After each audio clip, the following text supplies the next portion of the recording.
brought to you by Independence। आज independence special खाना बनेगा घर पे, क्योंकि इसके है कण-कण में स्वाद, कण-कण में भारत। चुनाव तो अब होने वाले हैं, लेकिन राहुल गांधी के लिए जम्मू कश्मीर प्रायोरिटी स्टेट तब से है जब उन्होंने भारत जोड़ो यात्रा का रूट मैप तैयार किया था।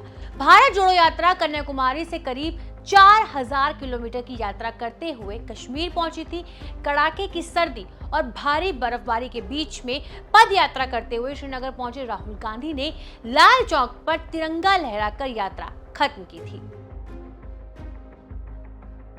भारत जोड़ो यात्रा के बाद राहुल गांधी ने पिछले साल अगस्त में जम्मू कश्मीर की एक और यात्रा की थी, जिसे राजनीति से बिल्कुल ही दूर रखा था। मां सोनिया गांधी के साथ राहुल गांधी कश्मीर घूमने गए थे। जम्मू कश्मीर में लोकसभा चुनाव हुए, लेकिन राहुल गांधी प्रचार करने के लिए नहीं पहुंचे।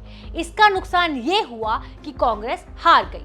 अब विधानसभा चुनाव मौका बना है जम्मू कश्मीर में कांग्रेस को नए सिरे से खड़ा करने का। राहुल गांधी फिर जम्मू कश्मीर पहुंचे हैं कांग्रेस अध्यक्ष मल्लिकार्जुन खड़गे को लेकर। राहुल गांधी मल्लिकार्जुन खड़गे के जम्मू कश्मीर आने से पहले होमवर्क किया गया है।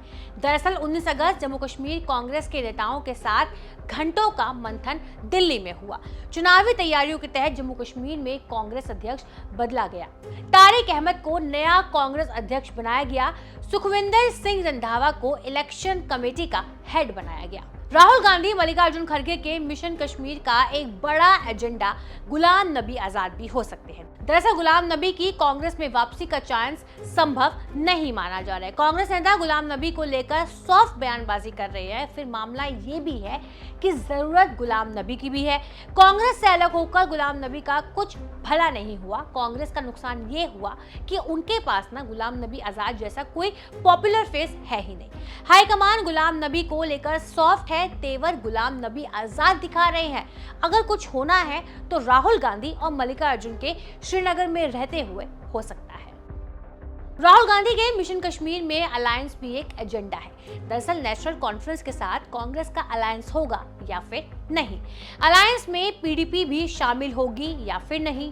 नेशनल कॉन्फ्रेंस और पीडीपी इंडिया गठबंधन के पार्टनर हैं। फारूक अब्दुल्ला कह चुके हैं कि नेशनल कॉन्फ्रेंस अकेले ही चुनाव जीतकर सरकार बनाएगी। फिर भी अलायंस की संभावना से इनकार नहीं है। तो वहीं उमर अब्दुल्ला और तारिक अहमद दोनों कह चुके हैं कि बीजेपी को हराने के लिए किसी से भी बात हो सकती है। तारिक ने दावा किया है कि अलायंस के लिए नेशनल कॉन्फ्रेंस की ओर से ही प्रपोजल कांग्रेस हाईकमान तक आया है। फारूक अब्दुल्ला और उमर अब्दुल्ला इंडिया गठबंधन की ज्यादातर बैठकों में शामिल होते हैं। ये संभावना तेज है कि राहुल गांधी मल्लिकार्जुन खड़गे श्रीनगर में होंगे तो फारूक और उमर से मुलाकात हो सकती है। अगर मुलाकात होगी तो अलायंस की संभावना भी तेज होगी। ये भी संभावना है कि पीडीपी को मिलाकर इंडिया गठबंधन ही बीजेपी के खिलाफ उतरे। जम्मू कश्मीर के नेता गुलाम अहमद मीर कह चुके हैं कि लोगों को नेशनल कॉन्फ्रेंस पीडीपी का अलग अलग लड़ना बिल्कुल भी पसंद नहीं आया। तीनों पार्टियों को मिलकर चुनाव लड़ने की जरूरत है। वहीं लोकसभा चुनाव में कांग्रेस जम्मू रीजन की 2 और लद्दाख की सीटों पर लड़ी।